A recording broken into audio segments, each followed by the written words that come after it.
YouTube, what's going on? It's Coach Meite here for leanmusclemethod.com, and today's topic is all about the best training methods to build muscle. Alright, so today the question I want to answer is something that comes up time and again in the gym. I always have to discuss this topic with my clients, and the question I want to answer is, does training to failure build more muscle?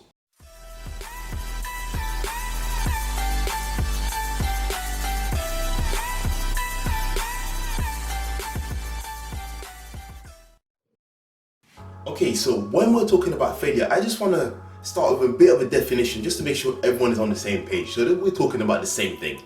So if you are training to failure, let's say you're doing the barbell bench press, your final rep, okay, your failure rep should look like this.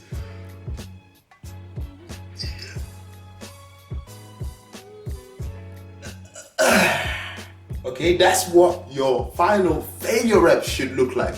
What it really means is you couldn't have done another rep with good form. Okay, if your form is breaking down, or if you can't perform another rep, you have failed. Okay, you've gone through true failure. That's my personal definition. So now that we've got a definition, to answer the question, does training to failure actually build more muscle? I'm going to argue that for the most part, it doesn't. And here's why. The problem is usually to do with the way that training to failure is applied to training. So most of the time, when I train my guys, right, when I go into the gym, when I see the way people train to failure, it's usually at the very beginning of the workout. So I'll give you an example, again with the bench press.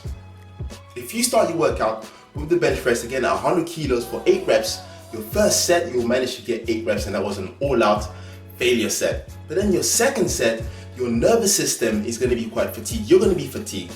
And your second set, you might be able to get 6 reps this time.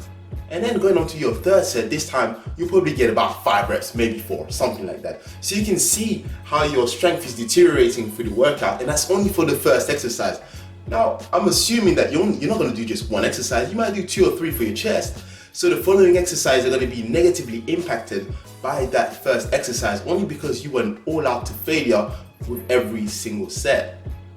So that's why I think that it doesn't build as much muscle, because what you could have done instead is reduce the weight ever so slightly. So instead of going for 100 kilos for 8 reps all out to failure, you could have gone for 90 kilos instead, and again done 8 reps but for 3 sets of 8. And you'll notice, if I show you the maths on the screen, that you will end up doing more work at 90 kilos for 8 reps consistently instead of doing 100 kilos for 8, 6 and 5. Okay, just 90 kilos for a consistent 8 just ends up you doing more work.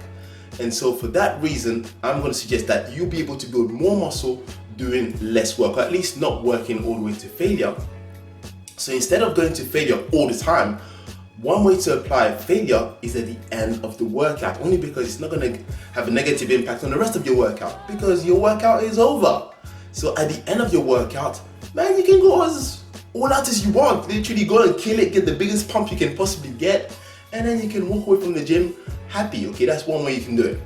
The second way that I like to apply all-out failure sets is maybe if you have maybe little time to train in the gym, you're short on time, let's say you've only got 30 minutes to train, then that's probably a good time to apply things like drop sets, supersets, and failure sets, because you're not going to have 2 to 3 minutes to rest in between your sets. You really want to kind of hit it quick, hit it hard, and get out of the gym. So at that point, you can go all out, go for like a really solid pump, get some blood flowing in your muscles, go all out, and that's probably going to be a good way to train at that point. But otherwise, usually the way that I see it done has such a detrimental impact on the rest of the workout, because people tend to apply those failure sets too early in the workout, and so you end up doing less work than you would have if you'd been a little bit more moderate with your load, or maybe with your reps, and just be more consistent in your entire workout. That's my 2 cents on training to failure. I hope you found it useful. If you did, make sure to give us a thumbs up in this video. It helps the channel. And if you have any questions, drop it in the comments below. I'll make sure to answer those as well. And don't forget, if you haven't signed up already, if you haven't subscribed, do consider subscribing. Also, next week will be the very first week of my 8-week end of summer challenge. Okay, so if you haven't signed up to that already, I'm going to leave a link in the description. So all you got to do is click that link, put your name, email, and you can enter my challenge. There's going to be some prizes up for grabs, including some my protein gear and that kind of stuff, as well as some one-to-one coaching with myself for 4 weeks. So if you want to be coached by me, make sure to sign up to my challenge. Again, it's happening for 8 weeks, and I'll catch you guys in the same time or at the same time next week with another video. See you later.